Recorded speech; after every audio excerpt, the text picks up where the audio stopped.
Hey y'all, welcome back to the Yes We Can podcast. Here we are, number 26, and I've brought back one of my favorite people, David Drier. He was actually my very first guest on the very first podcast.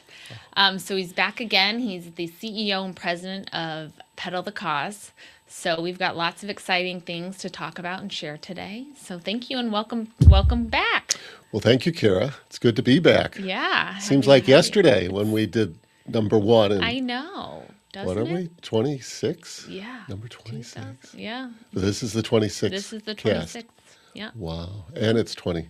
And it's 2026. Exactly. Yeah. It's perfect. Crazy, huh? Yeah. Crazy how time flies. Yeah. How have you been? I've been well, thanks. Yeah, I've been well. Family and I had a good Christmas break. Went down South America, Amazing. Ecuador, Galapagos. Amazing. Sort of got away from the everyday here. Yeah. And it's nice sometimes just to clear your head and Oh, yeah. do something way different. I bet. And it was way different. It was cool. Awesome. Yeah, we went to North Carolina to see my family and flew down to Florida. Spent some time with my brother and his family and another widow friend of mine. She's a cancer widow. Yeah. She has a son, my son's age, and so they came down too. And so that's- we had a really nice week Yeah. in the Fort Lauderdale. How are the kids doing? They're good. Yeah? Yeah, Yeah. they're good. How old now? 8, Cora's 8, Leah's 6, and Dane is 5. Dana's 5. I know. Wow. It's wild just to Yeah. think about. I don't even know. For the last 5, 10 years. Yeah. Just wild. But yeah, they're doing good, you know. They're kids to be expected, you know, wild and crazy and defiant. Yeah. Good. Strong. My oldest daughter. Wonder very where she strong. gets that. I don't have any idea. I know. And she looks a lot like me too. So everyone's like, she's totally a mini you. I'm like, I know, it's a good and a bad thing. Yeah. What are you going to do? Right. What are you gonna do? Right. What are you gonna do? That's amazing. So yeah, we're Well, good. good. Yeah. Good. Ready I guess they're in, 5-year-olds in kindergarten? Yeah, they're all in. They're all in. Yeah, he's in pre-K. Yeah. But they're all in full day, which is Whew. huge. That's a big I can milestone. breathe. Yeah, I can big do this milestone. podcast. Yeah. Yes. amazing. Yes. It's not just all kids all the time. That's right. 24/7. That's right. Yeah. So, Well, focus matters, and I can tell you, Pedal's off and running, highly focused. awesome. I'm just so proud of the team. They really performed well last year. The whole community performed well. Awesome. Yeah. It was- Ask me how much we raised, Kira. how much did we raise, David? 5 million. 5.1 million. Yeah, 5.1 It for was- cancer research. For cancer research here in St. Louis. But first, I want to talk about why you joined Pedal. What's the reason? Yeah. You know, because again, it was 25 episodes ago I had you on. So let's remind the guests that are still listening and our new guests, you know, who you are, why you're here, why you've chosen Pedal as a career. If you can share that. Our lives, in some ways, have had parallels. We both had 3 kids, and we've both been affected by cancer in an extreme way, not just casual way, but extreme way. You lost your husband, Kyle. We lost our oldest child, Victoria, and at 16, diagnosed with a brain tumor. Motored through it, got through it with some great treatment, great innovation, which is what Pedal's all about, and leading to that. But great innovation in cancer, pediatric tumor treatment, et cetera. Kept her alive and well, actually. She lived well. She really did for most of the 12 years of her diagnosis. 12 years. 12 years from 16, age 16, and then she died at age 28. Oh my God. And so there were some really great years in there. I mean, Yeah. she was in high school and she was able to go off to college. She Amazing. did not graduate, but she was able to get there and get that experience. Was able to fall in love. Was able to experience a lot of the great things in life.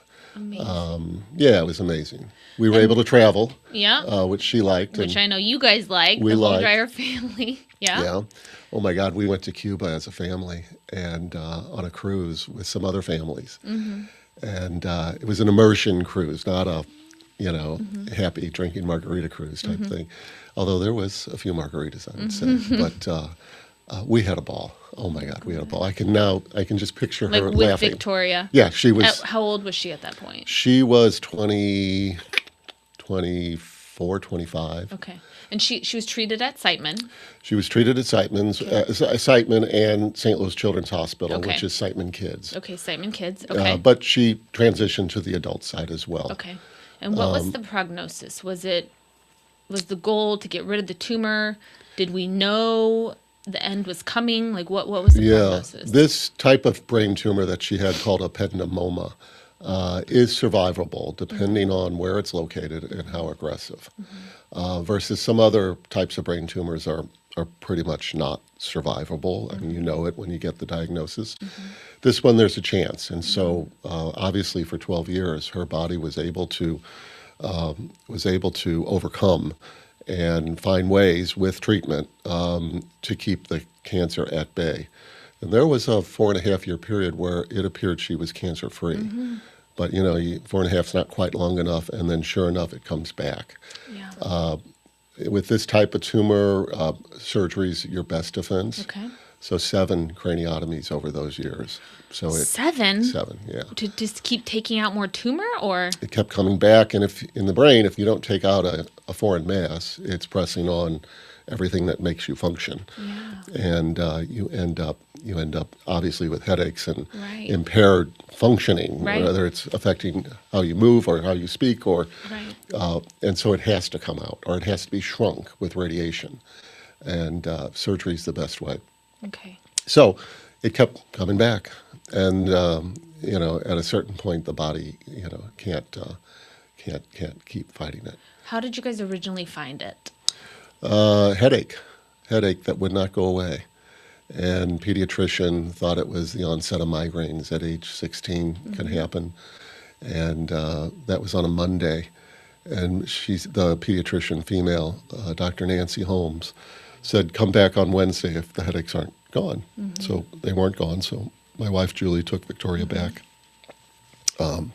She said, okay, let's do a balance test. And Victoria did not do well. Let's do an MRI. Let's go get an MRI and see if there's something going on, because it doesn't appear to be just migraines or something like that. Now, did you guys have a feeling? Like, did you or Julie? No. No. You're thinking migraine, 16-year-old, she's stressed, hormones. Yeah. We have no cancer in our Never world. Cancer. Okay. Neither side of our families. Never had to confront this disease in any form at any age with any of our relatives. Okay. So it was like we were pretty oblivious. Yeah. I'm thinking she's got headaches. Yeah. Right. I mean, we were dumbfounded. It was boom when that news came through. So the MRI showed a tumor? The MRI showed a massive tumor. Massive tumor. 2 golf balls in size, right frontal lobe. Had to be removed immediately. So how quickly did Simon get you? Next day. I mean, Wow. So that was a Wednesday. That was Wednesday afternoon now. Yes, emergency room admission at Children's, assigned a surgeon, and got into a room. And the next morning at 7:30 a.m., she's having a full craniotomy. Wow. Probably an 8, 9, 10-hour surgery. Wow. Removes it. Dr. Matt Smith, great neurosurgeon, performed, and he did all 7 actually. Then you have to send it off for biopsy. Yeah. I mean, you can't really tell by the look. I guess you can tell a little bit, but you don't really know. Right. And you especially don't know the grade. It's sent off, and the pathology comes back. That's the worst part of this. I don't know about the weight. Yeah, the weight of pathology is crazy. The weight is horrible.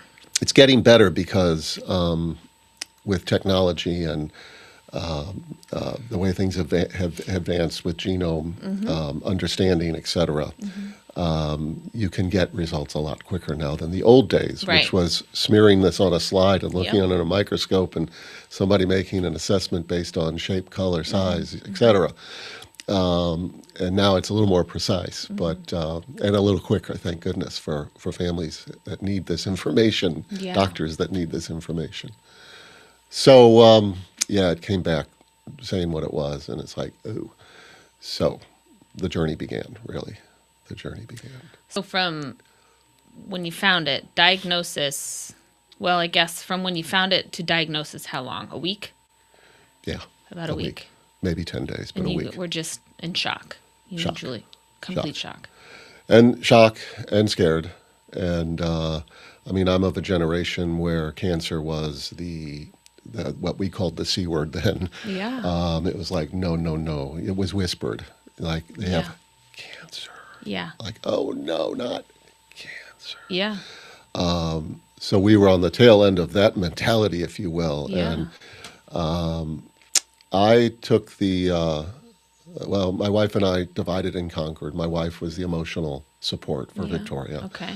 And they were so close and, Yeah. and became closer, I would say, Of course. as the journey continued. But it was a great mother-daughter, sort of relationship, dance, whatever you want to call it. It was wonderful to see. Yeah. And Julie is really a woman with a big heart. She and is. She is amazing. Yeah. I've, have the privilege to spend some time with her, and she really is a wonderful woman. Yeah. And Victoria needed that, of Yeah. course. We all do. But I took on the job of, figuring what this is, what we have to do, what team do we have to assemble. Mm-hmm. I took on the nuts and bolts, and it was the joke was the interns, et cetera, in medical school down at Wash U, where Siteman is part of. So it's a teaching hospital. Mm-hmm.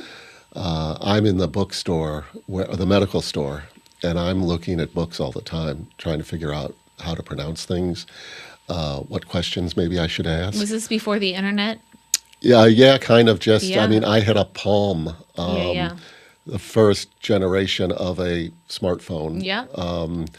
And so, yeah, it was Palm days, and that was like not many people had one of those at that Right. point. Right. I was running a travel company. That's why travel's in my Yeah. I was president and CEO of Intrav Okay. and Clipper Cruise Line. So did you step away from work? What happened? Eventually I did, yes. Mm-hmm. But initially not. I had to juggle it all. Mm-hmm. But eventually I did, and I was able to, luckily. Yeah. And I started my own. I left the job at Intrav Yep. and started my own, where I could plan my time a little better and my pace, et cetera. Yeah. But so I'm in the bookstore for days on end when Victoria's in that recovery mode. Yeah. But still in the hospital, and these doctors in the white coats, are coming through, and they see me morning after morning for about 5 days, and finally one of them said, "Hey, you keep this up, you're going to get a white coat Yeah, before." no kidding. And a couple of them I ended up knowing, Yeah. and. Yeah, I just had to be able to converse in the language. It's a foreign language. To understand. It's so true. I mean, when you get diagnosed with any cancer, if you don't have it in your family, there's no familiarity. You have to do some research to figure out what does any of this even mean? Right. Yes, Because it is like a foreign language. it's a foreign language, for sure. And I have to say that our family and friends are they want to know. They're Right. They have a lot of questions, which is great. I think the people around me made me a better dad in this regard, a better person, where I knew I had to be equipped to answer questions and tough questions, or it was going to be like, well, we need answers. I needed answers too, but I just know I was being held to a very high standard. Yeah, you got lots of. I mean, no lollygagging. It was like you got to get on it. Right. And I would take notes, is what I found in these meetings with the doctors, and I'd ask them to spell certain things because Totally. phonetically I couldn't. Oh, I mean, when you're in the doctor's office, whether you're the patient or the caregiver, it's like some things go one ear and out the other. For sure. For sure. So definitely taking notes and recording. I mean, I've had friends who had cancer who record Record, yeah, now, for sure. phone conversations, doctor's appointments, just because you do miss a lot. You miss a lot, yeah, for sure. So did her, so she battled 10 years? 12 years. 12 years. Yeah. Did she do anything holistically? Like, did she had chemo and radiation, or she just had surgery? She did. She had radiation, which was being perfected in those days. And in fact, we did the first radiation after the first surgery. And at that time, the standard of care stated that that was all the radiation her brain could handle in her life. So we gave it its best shot, if you will, the radiation. Yep. Well, 2 years later, whatever it was now, it's back.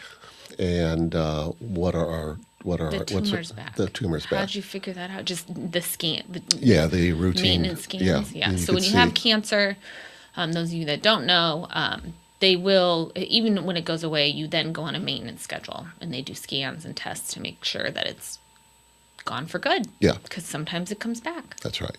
That's right. I had a friend, I just recently, like as in within the last week, yesterday actually, found out she's had cancer twice, sarcoma and breast cancer, and they found a spot on her lung and found out that her breast cancer is back. Oh, jeez. It spread to the lymph Nodes. Oh, that's lymph nodes, and so they're categorizing it as stage 4 metastatic cancer. She's got 2 young children. She's a very close friend of mine and has been by my side throughout so much.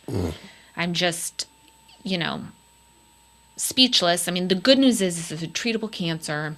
There are studies happening. There's a phase 3 study she's going to probably qualify for. But it's just like, I just feel like cancer just won't stop.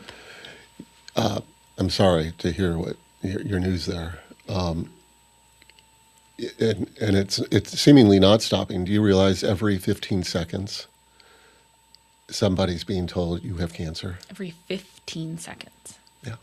Worldwide. Every 15 seconds, someone is being told by a doctor. That just makes You my have stomach cancer. hurts. In this country, 2 million will be diagnosed with cancer this year. 2 million people. New cases.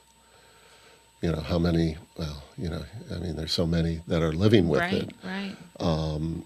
But 2 million new cases. It's crazy. It's crazy. It's crazy. And I don't know. I mean, I know part of it is we have the ability to detect cancer sooner, earlier. Okay, that's good. Some are saying it's not so good, but I think overall it's good for most cases. Catch it early, absolutely. Catch it early. But one wonders why. And that's one of those big... That's what I was going to ask you. I do want to go back to what Victoria did those 12 years. Yeah. But I want to ask you, what's your opinion? Why do you think cancer is popping up left and right? I think it's weird. It's split. We're seeing a prevalence of cancer in younger people, which to me has to say there's environmental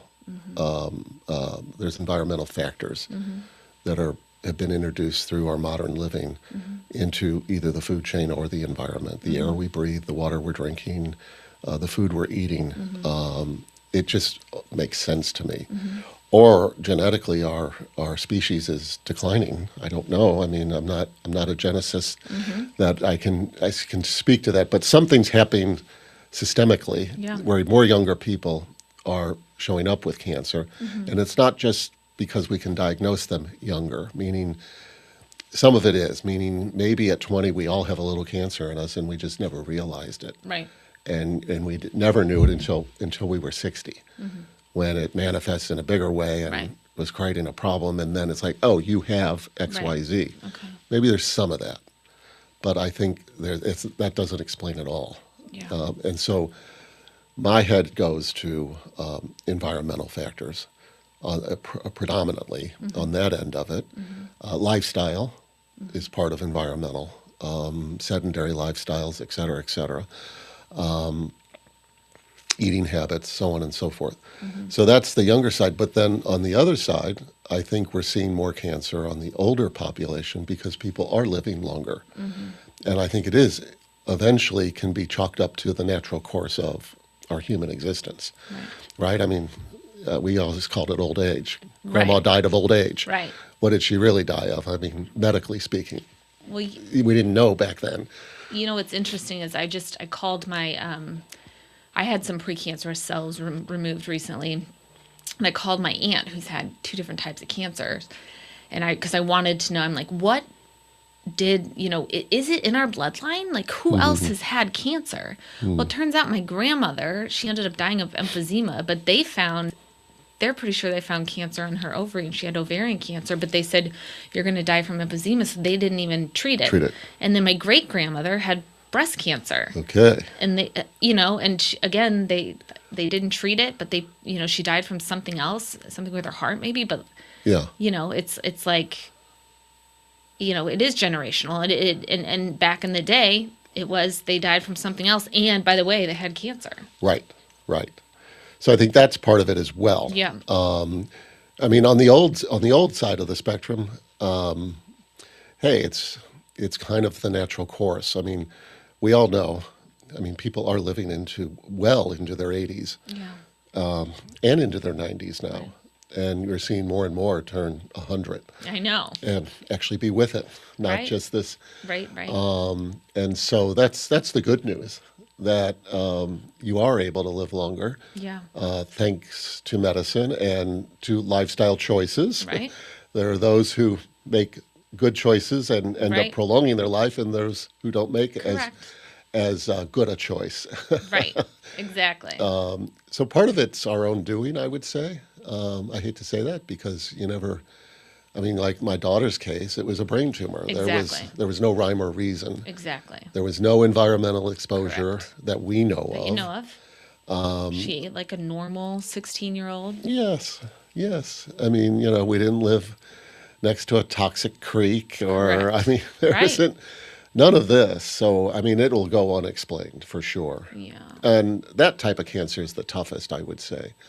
Victoria was diagnosed at 16, which for her type of cancer was at the last stages of when they ever see this type of tumor. Normally they see it in 3-month-old babies up through 3-year-olds. Really? Yeah. And so then you have to ask yourself, why is a child born with a brain tumor? I mean, that's something going haywire at the embryonic stage or whatever. Right. No rhyme or reason there either. It's just however you want to Right. support why we're even here. Correct. In your mind. And And that's part of the equation somehow. But I mean, I think on the year she was diagnosed, she was one of 20 kids in the country with that type of tumor. One of 20. Yeah. So I mean, as parents, you're like, you got to be kidding me. Why my kid? Why didn't I win the Powerball instead of winning Those that? odds. Yeah, with those odds. Oh, Gosh, it's just so true. Yeah. So Okay, so 2 things Okay. with Tor. Well, maybe 3, but 2 for sure. 1, the radiation. When it came back, we had very little in the arsenal. I always said, what's in the arsenal here that we can throw at this thing? And things were developing, which was cool, which is why this was an interesting journey from a medical point of view. We ended up we were told in St. Louis that not too much else was in the arsenal yet. Tricky. Another surgery, of course. Can't do more radiation. Chemo's not effective on the brain. So you're limited. So we decided, my wife's cousin was the director of St. Jude at the time.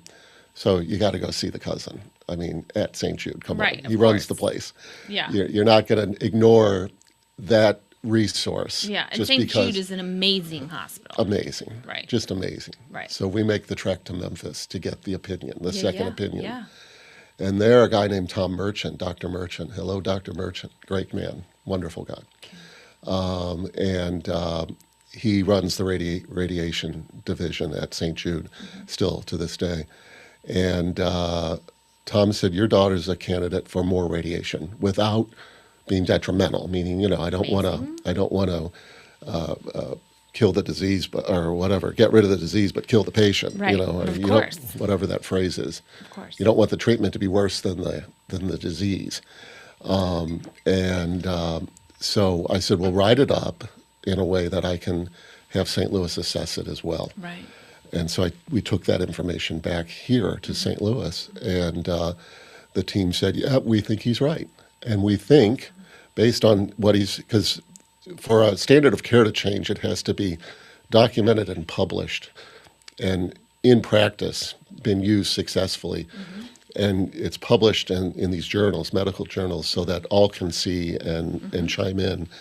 And the team here took that on, and they said, we are willing to raise our standard of care. Awesome. Based on this, for this type of tumor now. Amazing. We agree. We can More re-radiate radiation. if the interval between the first and the second is great enough and the conditions meet. The standard of care is now, yes, more grays of radiation are possible without harming the patient.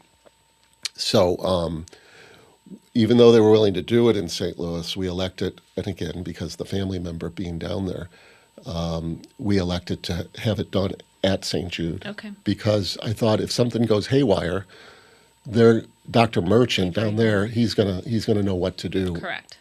As a course correction. Right. And not that they wouldn't hear, but it just felt better. Yeah. And Go yet through I that. said, could we share the follow-up?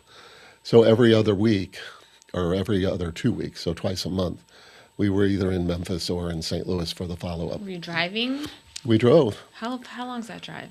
4 or 5 hours. Okay. Yeah, It's not terrible. it's not too bad. Not right around the corner, but Victoria kept calling it poopy old Memphis. She didn't like Memphis in the end. she didn't. No, it got tough. Yeah. It got tough. Yeah. She was losing her hair, and so she had to cut her hair, and her hair was like yours, beautiful, long, Yeah. full, and she was not happy about that at all, and that just soured her a bit. We would stay at the Peabody and dot around to some others. I don't know if you know Memphis, but Peabody has the ducks Okay. that walk out every Oh, I know. morning and every afternoon into a pond. Oh, cute. They keep them on the roof, and they come down a special elevator. Oh, and the stop ducks, it. Yeah, the ducks parade out Oh, into that's the a lobby, riot. and everybody's gathered, and there's a fountain in the middle. Yeah. And they jump up in the fountain. They start Yeah. having their bath time. Oh, cute. And so we would do things like that just to spice it up. Yep. But St. And- Jude does have free housing. They do have free housing, Yeah. free everything. Free everything for patients. Yeah. It's amazing. For children. You do not see a bill. They charge your insurance if you have insurance. Yep. But you pay no copay, you pay no out of pocket, and they cover food, transportation, and lodging.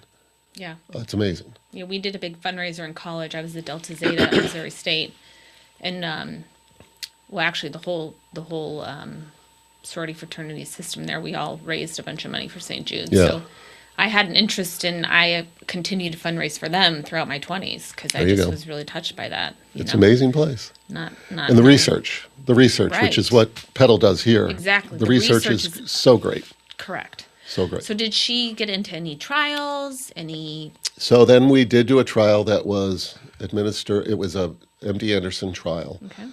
Administered out of Lurie's Children's at Northwestern in Chicago. St. Louis was not an administration point. So that was our next, when it came back a third time, that was our next possibility now. That was now in the mix. So we decided to make the trek to Chicago. So now I'm driving to Chicago. We had a good friend who keeps a condo in Chicago for business and isn't in it much. And so we were able to get the condo if our friend was not in the condo. Right. And it worked out almost every time. Perfect. So we had a place to stay. Of course it did. God's got a plan. He's Yeah. And there were bikes in the garage. We could go riding bikes around Chicago if she felt up to it. fun. We made it fun. Again, Yeah. we made Chicago fun. Yeah, yeah. The trial had, I think, 21 participants. Okay.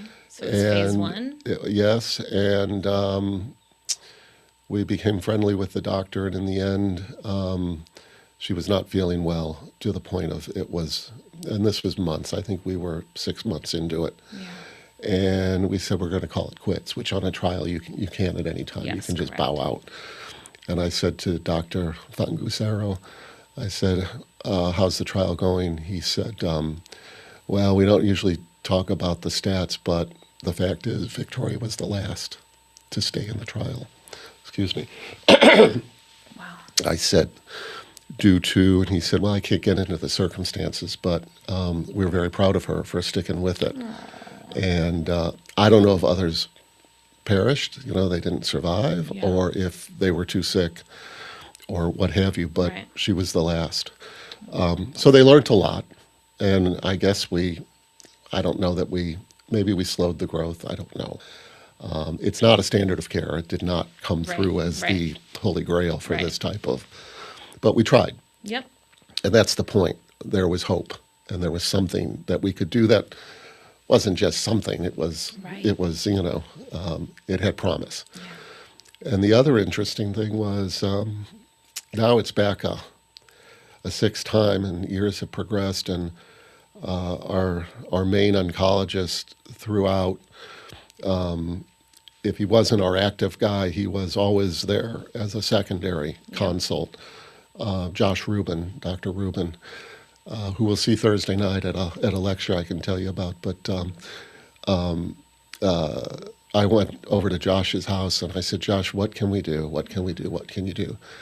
And he said, the only thing we can do is maybe come up with a personalized vaccine. This is just on the cutting edge. Something that, yeah. And it's never been done for many with cancer at all, but it had been done in St. Louis for a breast cancer. A personalized vaccine was made for a breast cancer patient, and he knew the team, and he said, "Why don't we take a swing at the team to see if we can use their call it their platform, Right. for lack of a better word, use their platform and translate it over to Victoria's case That'd be amazing. and see if we can't develop a personalized vaccine that could stop this thing." Which vaccines now, there are a lot of vaccines. A lot. It's promising, really promising She was the first personalized vaccine for a brain tumor patient in the world. in the world. Wow. So they do it. Elaine Martis, who's now up in Columbus, Ohio. Elaine was co-running the Genome Institute here, which was one of three that cracked the human genome, that sequenced the first human genome. St. Louis Wow. is holy grail for that type of work. I mean, we're the highest standard. For Ashland, yeah. And Elaine drove that, and she was willing to take this on. And this was at a time when this work was complicated and unknown and expensive and time-consuming. But this team came together, and we were able to get it all assembled. And the big stumbling block was how to administer it. Once it was, well, two things. It had to be developed to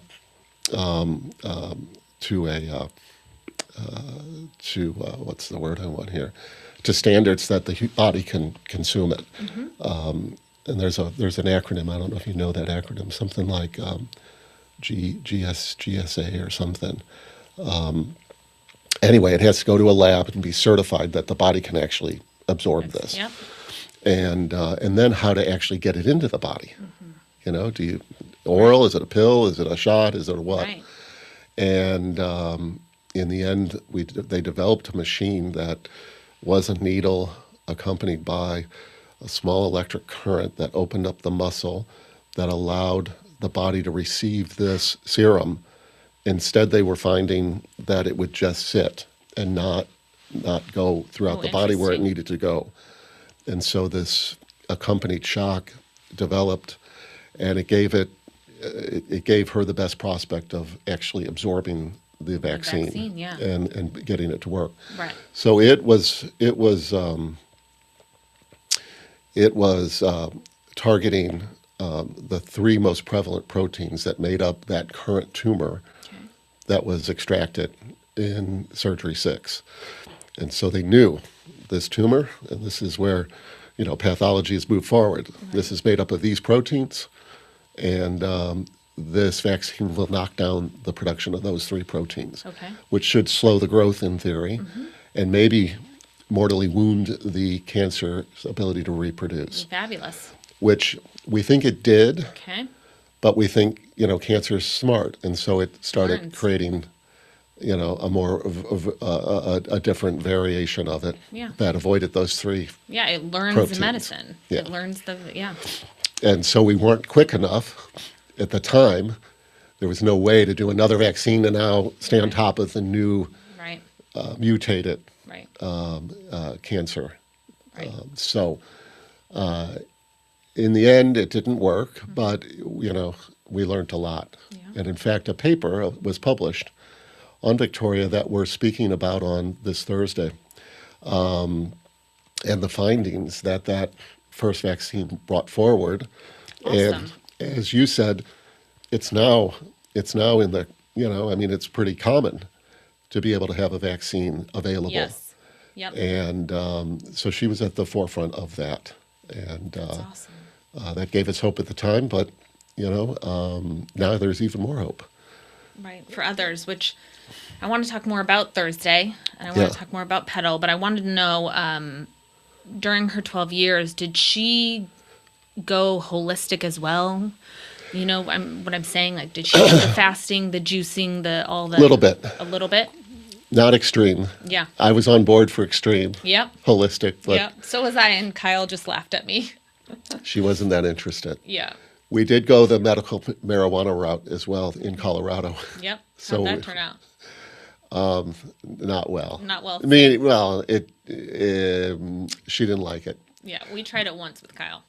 The level of CBD and THC combo that's needed to be medically therapeutic, or what was deemed at the time, was pretty extreme for her. Okay. And she did not like the way she felt. Nope.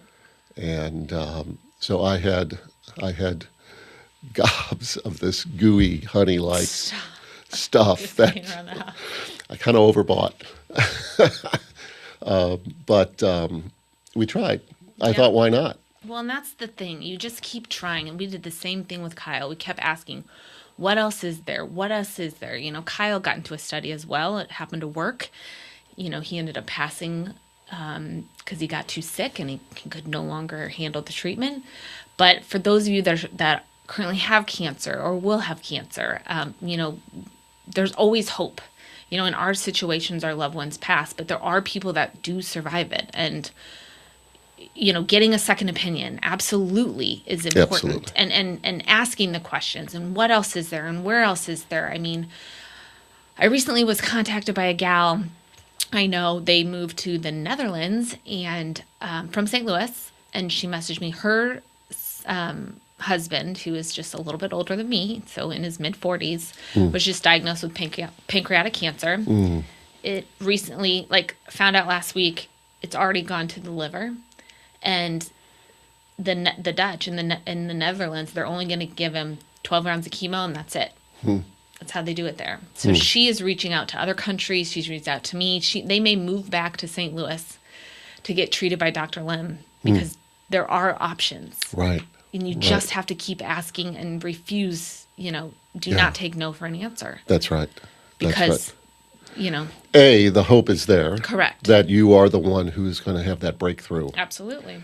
And B, if you put your altruistic hat on, even if it doesn't help you, the information that they receive from your involvement is going to help somebody eventually. 100%. Kyle's patient number one, and there are now patients receiving his treatment, and Dr. Lim will keep me updated. Obviously no information. For HIPAA, I don't get actual information of the patients, but Sure. long and the short of it is it's working. Yeah, that's awesome. It's working in patients. Yeah. It's in a handful of patients, and it's helping them. Wow. And it's, to me, it's amazing. It's we sacrificed Kyle, and it's devastating for our family, and it's been, this last year was horrible, and we can talk a little bit about that. I wanted to ask about you and your family and your mental health, but for us, this last year is when it finally hit us. Yeah. And I suffered from severe anxiety and depression. This last year was horrible. Yeah. How did your family, during her treatment and, mentally, how did you guys stay strong? Did you guys struggle? Did she or you or the siblings? struggle mentally. Yeah. Yes, yes, and yes. Yes. I mean, you cannot not, Right. right? It's a matter of, yeah, it's a matter of your support and I guess your own makeup, if you will. But yeah, you struggle. You're scared and you're sad. And, when you finally lose someone after 12 years, I don't know what's harder. I mean, 12 years we had, we were on notice, put it that way. We knew that this could be the end eventually. We never gave up hope, but we knew. And at a certain point, you really know where it's like, okay. And those are the toughest days. There was probably 4 months of that where you're just like, oh boy, we're just winding down as best we can, if you will.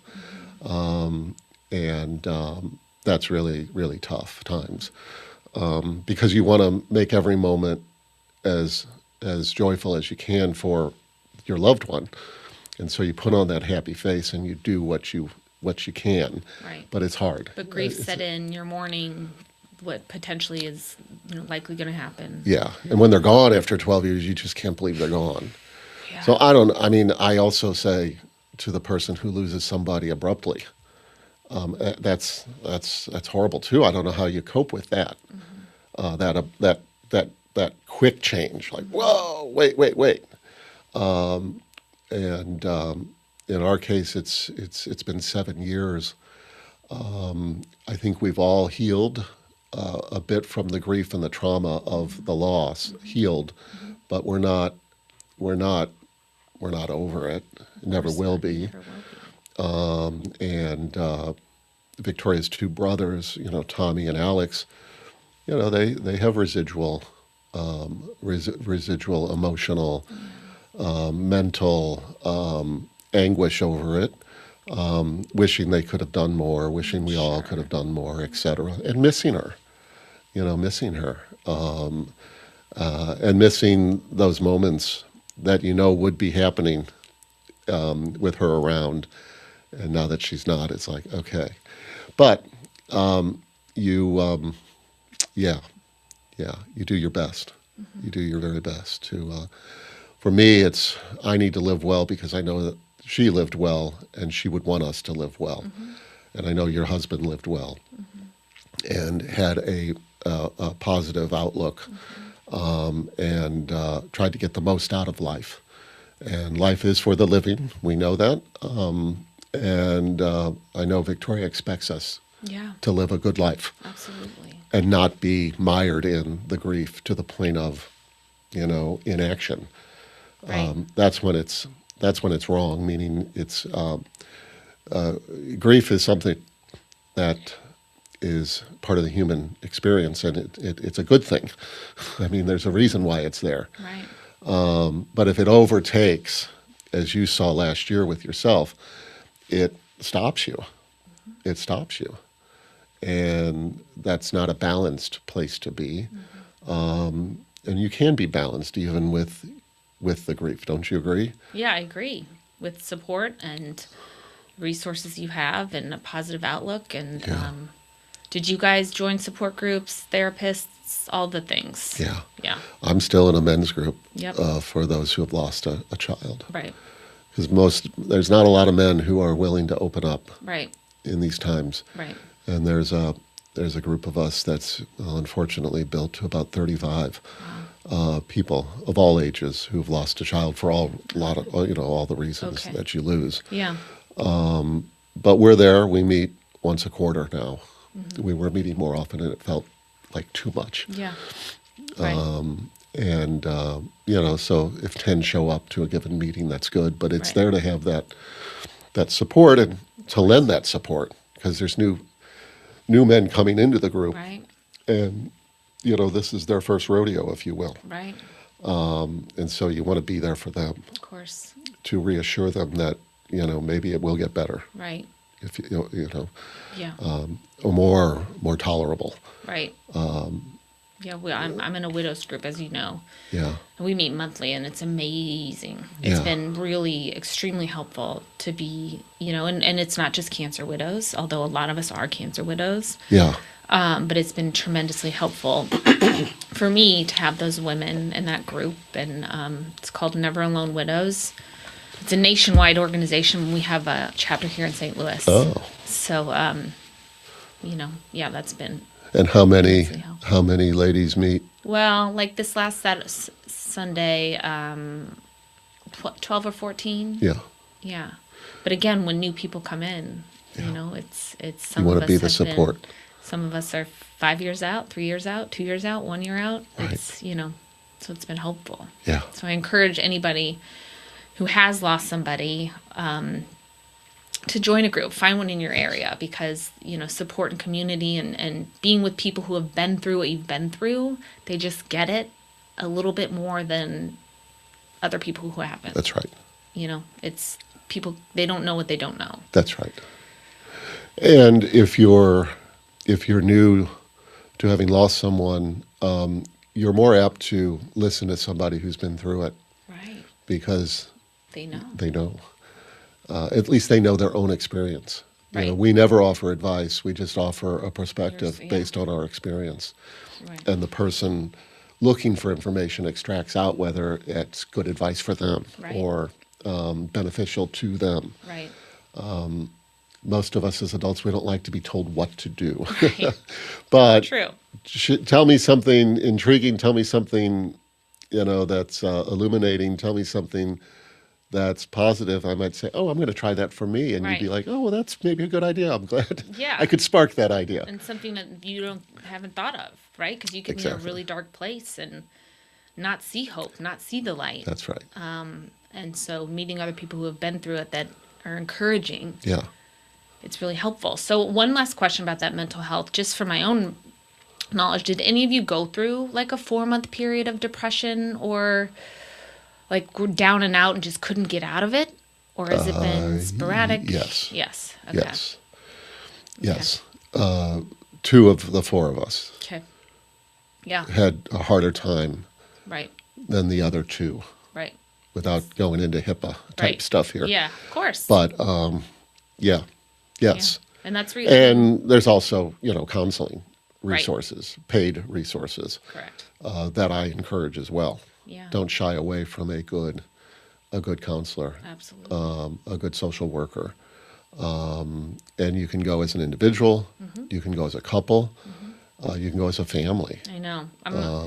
I'm currently looking for something for us all to go to as a family because we've done individual, but I Yeah. think we're to a point where we need to do family. So we do have amazing resources here in St. Louis. Annie's Hope Annie's is Hope, yeah. awesome Yeah. with kids. So anybody who is currently battling cancer that has children, reach out to Annie's Hope. They have lots of resources. Yeah. We have the cancer care community. Yes. They've been awesome too. Do you have any other No. organizations you can think of? Okay. No. Okay. I mean, pedal the cause, Well, but yeah.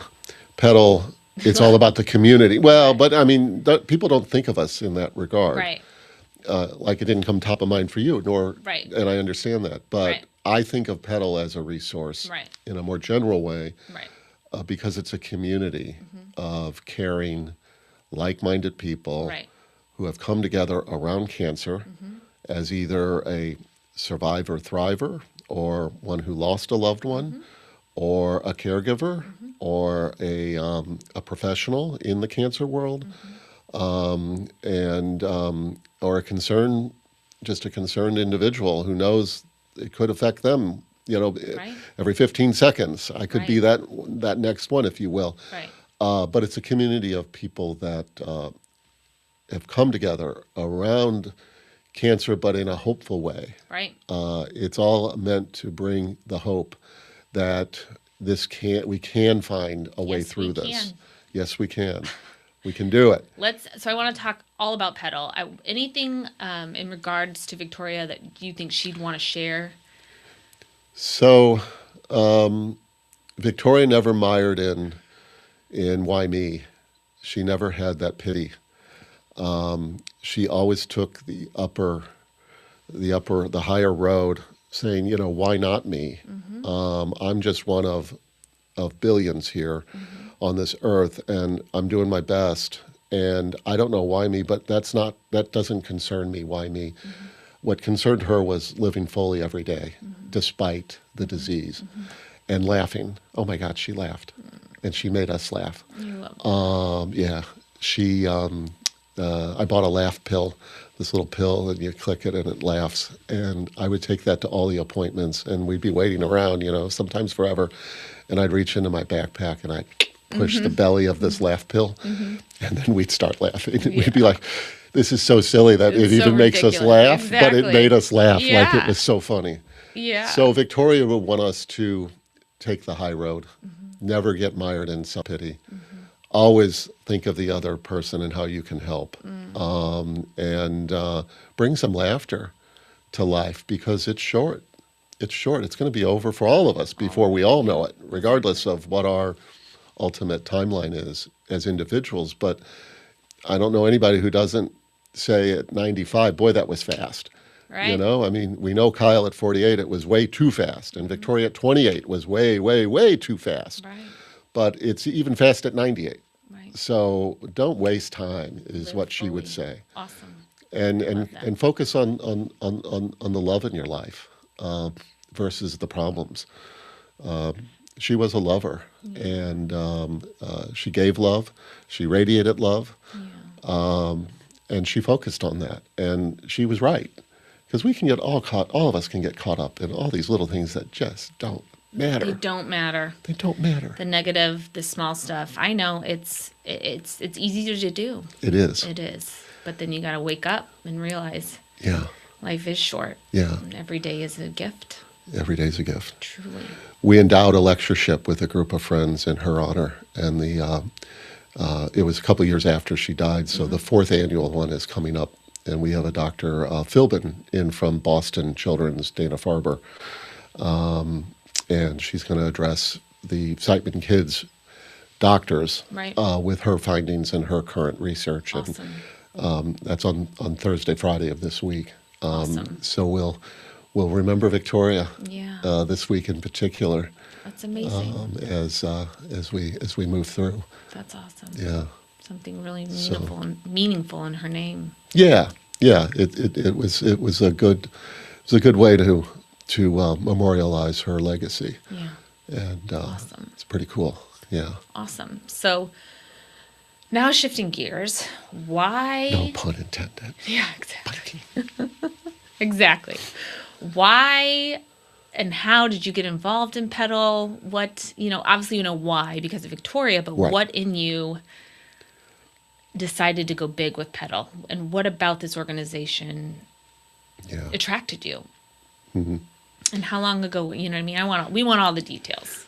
Well, the quick down and dirty is Victoria was diagnosed, and a friend, Bill Coman, was starting Pedal the Cause in St. Louis, patterned after a similar bike endeavor in Boston that raises money for Dana-Farber. And Bill was a 2-time lymphoma survivor, treated at Siteman. Nancy Bartlett was his doctor, and he said, "I want to give back." He and his wife, Amy. So they established Pedal the Cause, and reached out to Julie and I, saying, "Hey, I know you're going through with Victoria. Here's an outlet to spread the love and try to do something about cancer. And we're raising money for Siteman Kids research. 100% stays in St. Louis. Every dollar you raise goes to the research. We have sponsors that will support the overhead, and so that we want to get people forming teams and on bikes. And as a bike rider for Pedal, you are committing to raising a minimum of $375 for that ride." And he said, collectively, if we spread this burden of raising money for research across the entirety of the metropolitan area, it's not too much of a heavy lift on any one of us. And let's all come together as a community.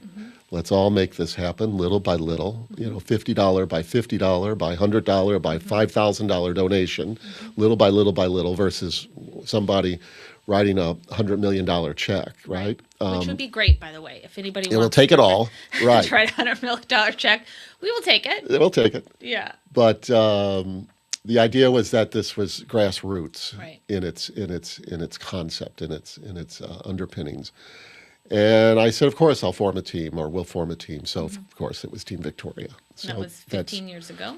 It'll be 17 years. 17. This one coming up in September. Excuse Oh my me. goodness. So off we go, and it became a great source of community for us. And Victoria loved it. Oh. She'd sit at the finish line with the Yeah, cowbell yeah. and ring her team across. And we've got great pictures. And we had fun. Yeah. And it became really important to her, and it stayed important to Julie and I. I end up joining the board. I end up becoming board president. I end up being on a committee to find the replacement for the executive director after 10 years, who was retiring, moving to Colorado. And in the end, Julie said, why don't you do this? Because my work schedule had changed to the point where I could take this on. And so I became executive director, the paid executive director, 6 years ago.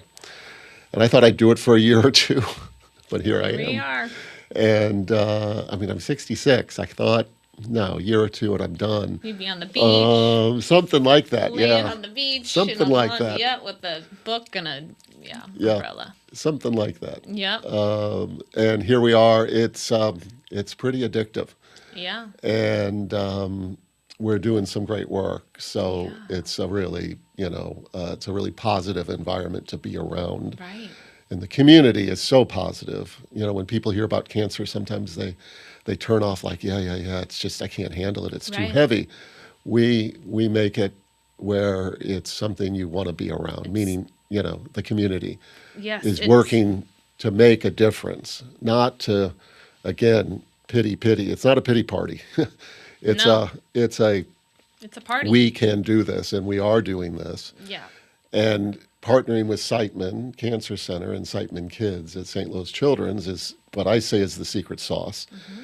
As over these 17 years, as Petal has continuously raised the bar on dollars that can be raised and given over to research, Siteman has continued to raise in stature as a comprehensive cancer center. And it's now in the very upper echelon. Absolutely.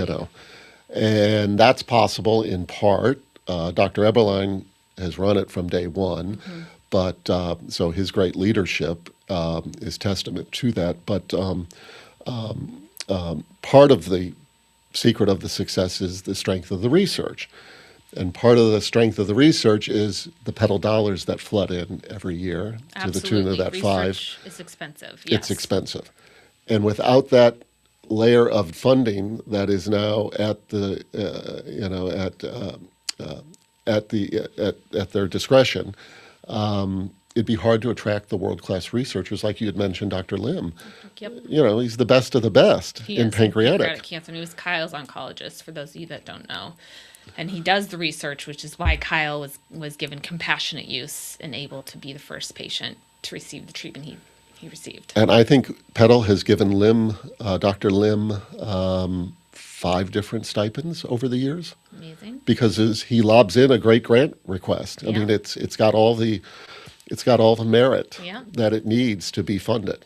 It hits, and his work keeps propelling. And I know last year we were able to fund Dr. Lim again, and in great, you helped us raise $1 million of that check, not in 25, but in 24. Yeah. Team Kyle raised $1 million.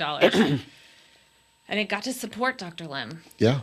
and some of his research, which, is the goal. We want to continue to fund these amazing researchers to come up with these treatments to slow this cancer down, to get rid of it. That's right. Understand it, get rid of it, control it. Petal is a world without cancer is our mission, and that is defined as either cancer being relegated to a chronic illness that one can take medication to overcome and live well Correct. Yes. beyond it, Yep. live with it, Right. like diabetes if you stay on your meds, or high blood pressure if you stay on your meds, Right. et cetera, et cetera. It can be a chronic illness. We understand that maybe it's not possible that there's no cancer in your body. But Can live what do you with it. care if it's 2 pills a day and you Right. go about your life, Right. right? Get on with it. Or a cure, obviously. Right. The cure is the holy grail, and there are cures coming up Correct. for different types of cancer. Right. And it's hard. It's a hard one to sometimes communicate because cancer, it's as if it's one monolith. It's not. There's cancers of all types. So you can cure various forms of it, and you can relegate other forms of it to a chronic illness, and then there are other forms of it that you just can't overcome at the moment. At the moment. Right, So right. with more research dollars. Yes.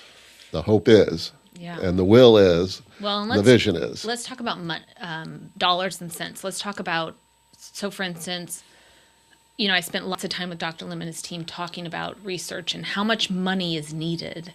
Yeah. So I've been told it's about $3 million to run a phase One trial. That's right. That's the first phase. That's right. So just to put it in perspective, it's a lot of money Yeah. that goes into doing that. And so every last dollar that we raise through Pedal goes to contribute to that. Like, so how much have we raised? And I say we because I'm a part of Pedal now. Yeah. 56 million over the 56. 16 rides.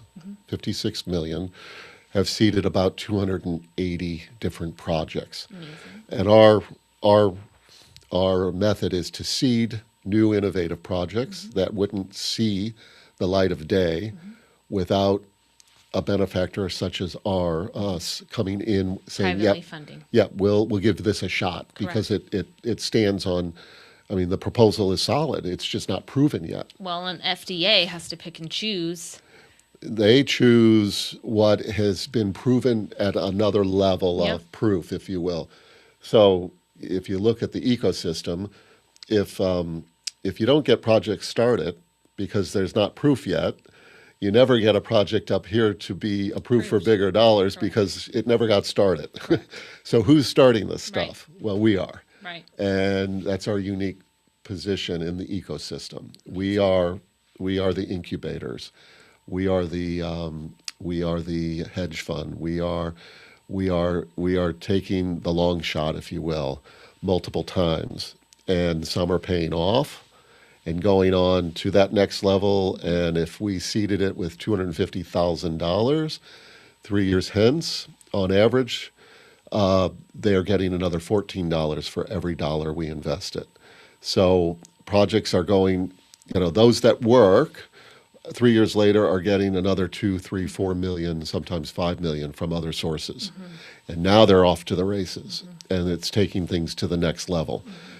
Some projects don't do anything. It is what it is. It's a dead end, so to speak. But in medical terms, it's not without merit. Correct. Because now fellow researchers know that hallway's closed. There's still you learning. don't go down there anymore. Correct. There's still learning that goes Right. with. Now you take the right turn and Yep. then the left, and Correct. you've learned from those dead ends. Right. So nothing's for naught, if you will, Correct. even if it didn't lead to what you're hoping it goes to. So yeah, 14 for every dollar invested. So our 56 million is about 600, 700 million now. We're getting close to $1 billion of research assets that have come to St. Louis and stayed in St. Louis, been deployed in St. Louis. That wouldn't have happened without Pedal being here. Right. And I would say Siteman would have had a different course to being one of these upper echelon comprehensive cancer centers. Maybe they still would be, but it would have been a different formula or pathway to get there. I mean, I know our place within that story, and it's a wonderful place. Yeah. I'm not saying they wouldn't be able to replace it, but they didn't have to. They had us. It's awesome. And so it's a great partnership Yeah.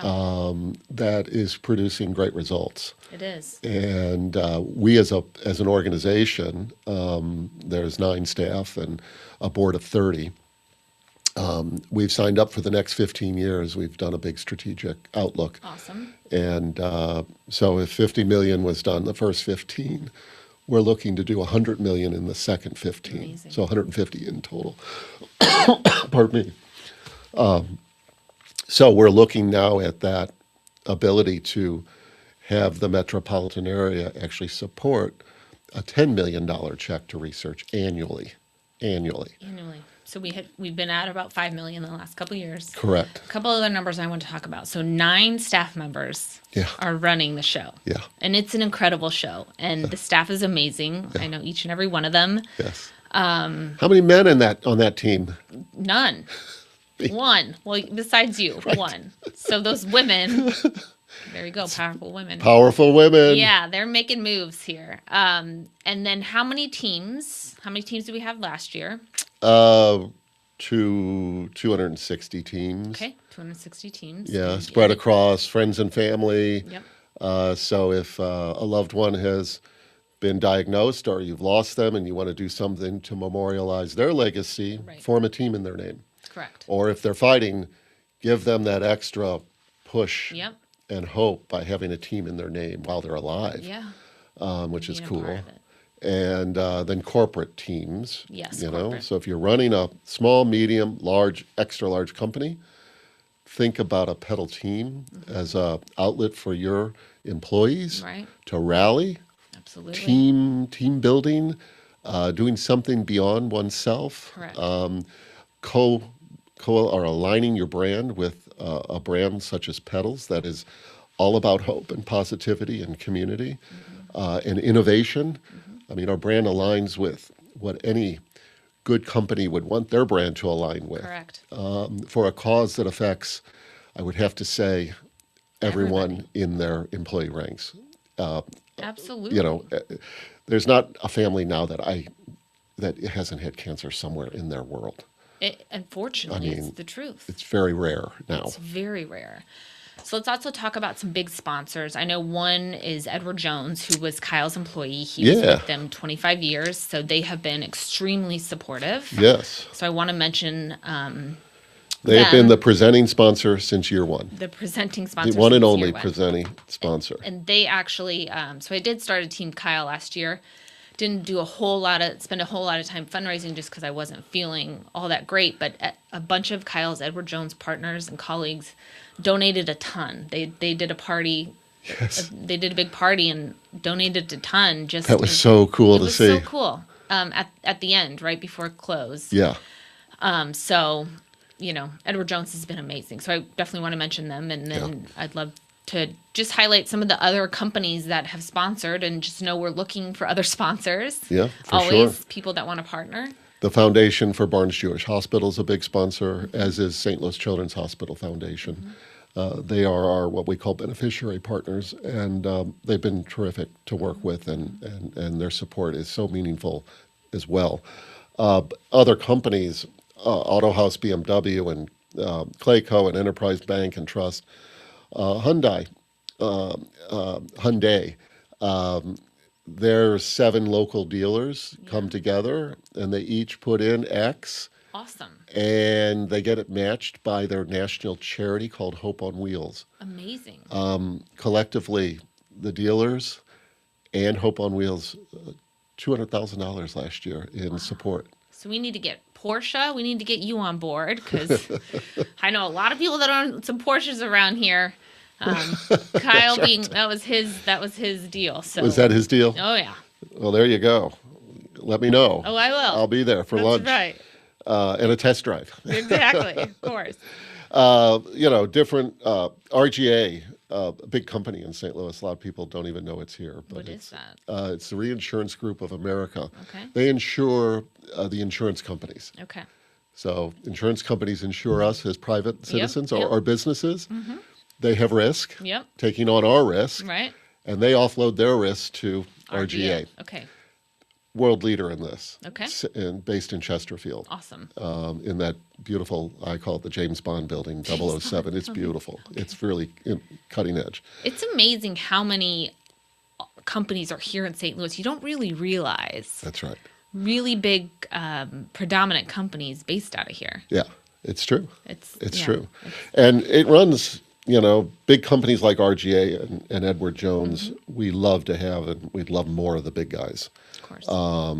There's a lot of mid-tier, and small companies that can also jump in.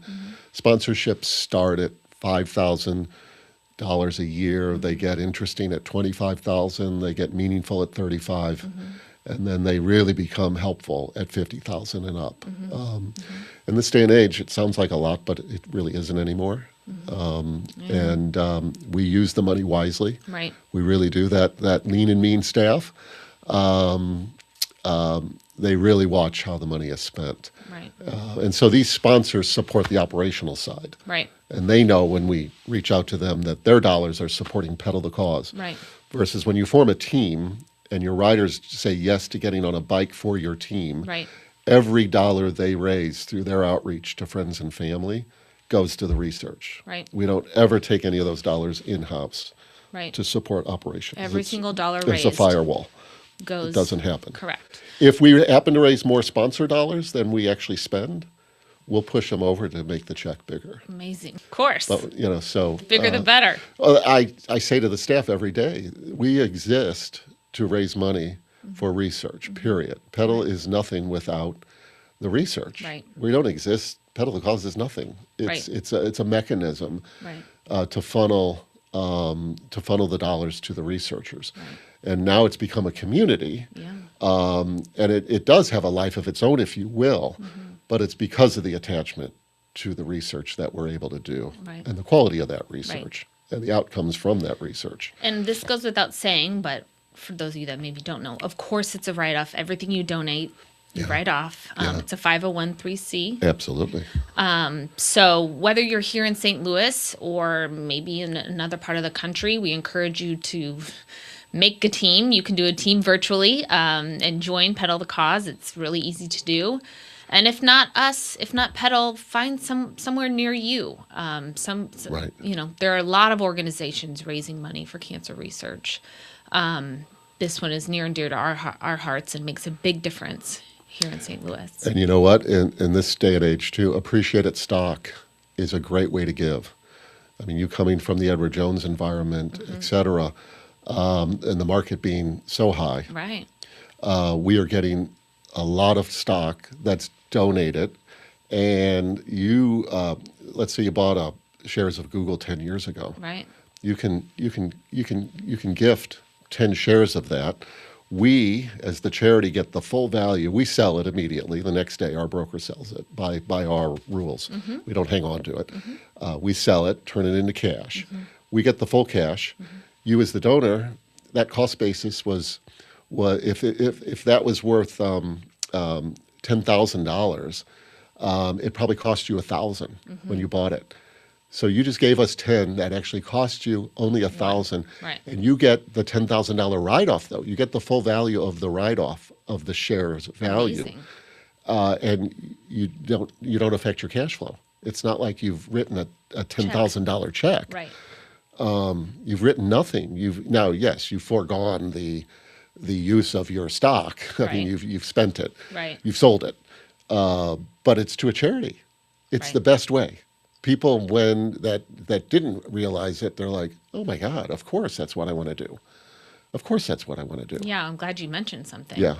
So with the market being as high as it is, it makes so much sense because Right. there's a lot of gains that have been made, and if you're going to give to a charity and you have a stock portfolio, talk to your broker, saying, "I'd like to gift X shares to." Right.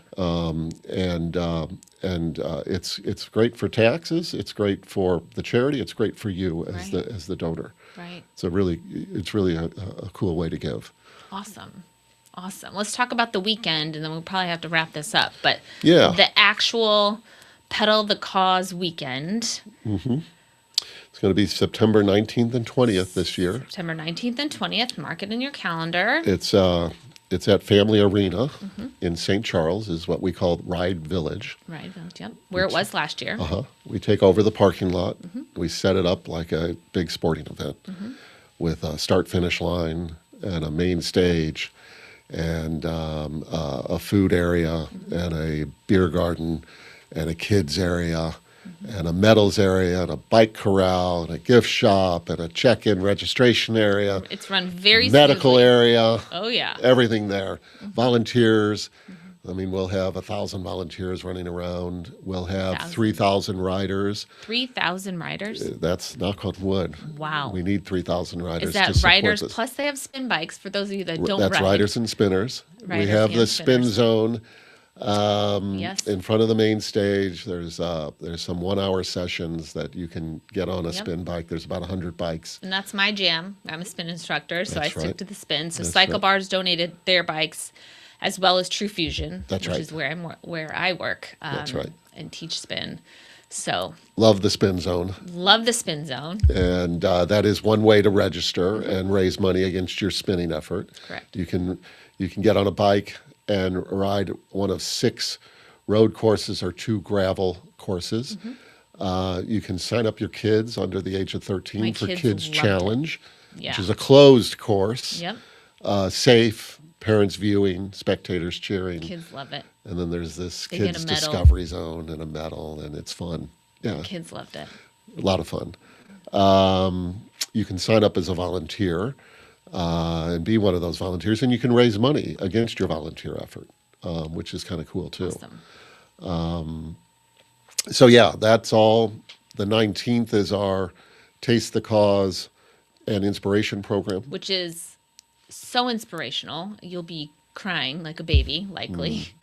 It's incredibly inspirational. It's yeah. powerful. It's Yeah. stories of survivors, thrivers. I mean, Yeah, that night is really, really special. yeah.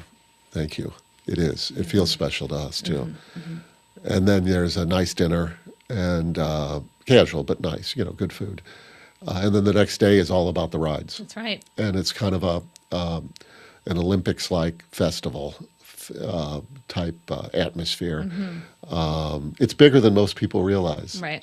David Bruns, who's the new executive director at the Foundation for Barnes Jewish Hospital, was at the Footprint this past year for the first time.